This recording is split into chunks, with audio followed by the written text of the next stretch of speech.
Hello, I'm Ryan Adams, and let's talk about sigils. First of all, I don't know how I feel about filming horizontally like this. But this is for YouTube. Hi, YouTube. This will also be on my Patreon for the coven. But I haven't filmed a video for YouTube in quite some time. Listen, don't come for me. You don't know my trials, my tribulations. All right, I may be a Virgo, but I'm a Mercury retrograde rising, and I should probably turn my TV off. So why am I making a video about sigils? I recently created the largest coven in the world, and I need everyone in my coven to understand sigils, all the things you can do with them, how to use them, how to make them, so that we can use them in future spells against the oligarchy. At the end of this video, you will know how to make a sigil, how to charge a sigil, what they're used for, their credit score, social security card. You'll know all there is to know about sigils. Well, you'll know all you need to know. So before we get into the crafting part of sigils, let's run down a few things. There is no wrong way to create a sigil. There are tons and tons of different methods. There are sigils created using alchemical symbols. There are intention and incantation sigils. Celestial and astrological sigils. Don't ask me about those. I ain't gonna teach you that shit. Don't ever ask me what the planets are doing. My answer will always be fucking me over. Now, one thing that might go over a lot of people's heads because it's very much not in like mainstream witchcraft. Sigils can be anything. A photo, a carving, a statue. Sigils can really be anything. But most witches today use pretty much the same method, and that is taking the written word, turning it into a symbol that's used as a sigil. Now, all that being said, once you have created a sigil, it needs to be charged and activated. You charge it by focusing your energy with the intention you use to create the sigil, and then you activate the sigil by your intention and a physical component here on this plane. A lot of people burn them. Yeah, that's kind of like the easiest thing to do is burn them. You don't have to use a physical component to activate a sigil. You can activate it just by sheer will alone. However, it's easier and it can be more effective to use a physical component, like burning it, spitting on it using your blood, sticking it to something, burying it, putting it on a candle and lighting the candle. I do that a lot. So that's really everything you need to know outside of the crafting part of sigils. Now we can get into the fun stuff. But remember everything I just said. Okay, let's go. Okay, first thing you're going to need is a pen and some paper. Some parchment and a quill. Or some organic recycled paper. And a locally sourced pencil made of non-GMO pine trees. Okay, you're going to write a spell or a phrase onto the piece of paper. So I'm just writing self-love. Now, the most common thing I see people doing is taking out repeating letters and vowels. So with the phrase self-love, that would mean no E, no L, and no O. That leaves me with S, F, and V.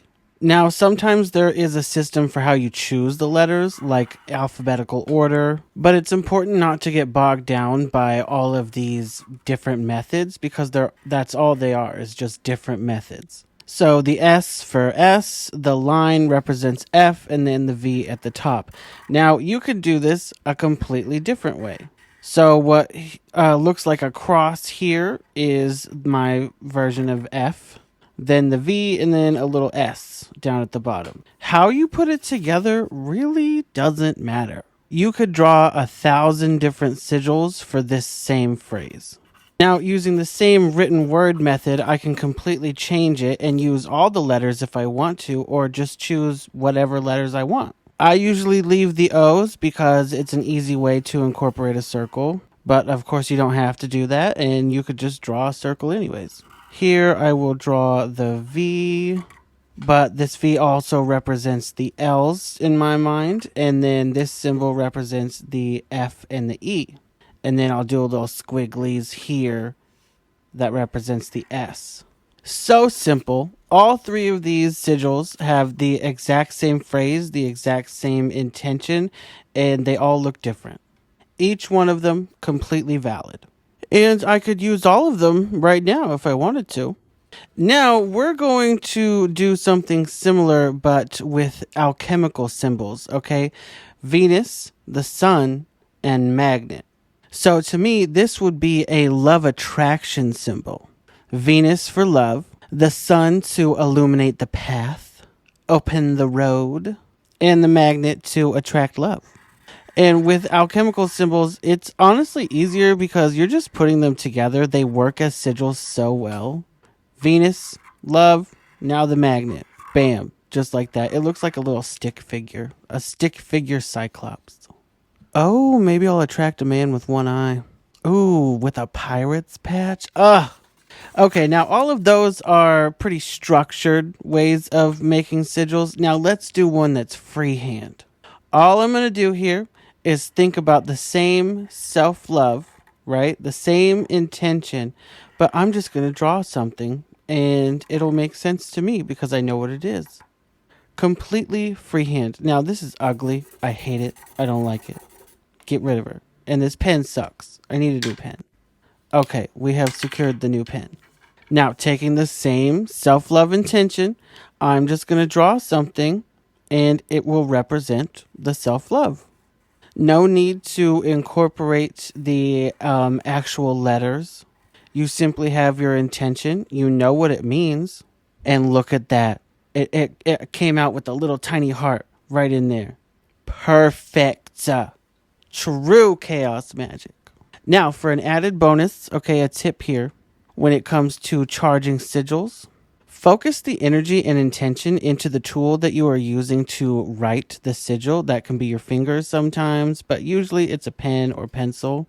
Focus the energy into the pen as you're writing the sigil to charge the sigil as you write it. Almost like I'm using the pen as a wand. Or you can hover your hands over the sigil and place energy into it. Or hold it in your palms. I work with my hands a lot. I feel like it just makes sense to me when it comes to energy work. And now we activate the sigil with fire. Now activating the sigil is like saying, in this moment, I cast the spell. We've created the sigil, we've charged it, and as we activate it, this is the moment where the spell is cast and the sigil is going to now do its job. This is the so shall it be, let it be so moment. Now, I hope y'all really learned something from this. If you're watching this on YouTube, thank you. Subscribe to your girl. And if you're watching this on Patreon and you are a member of the coven, really learn from this because we're going to be using sigils in our group workings going forward.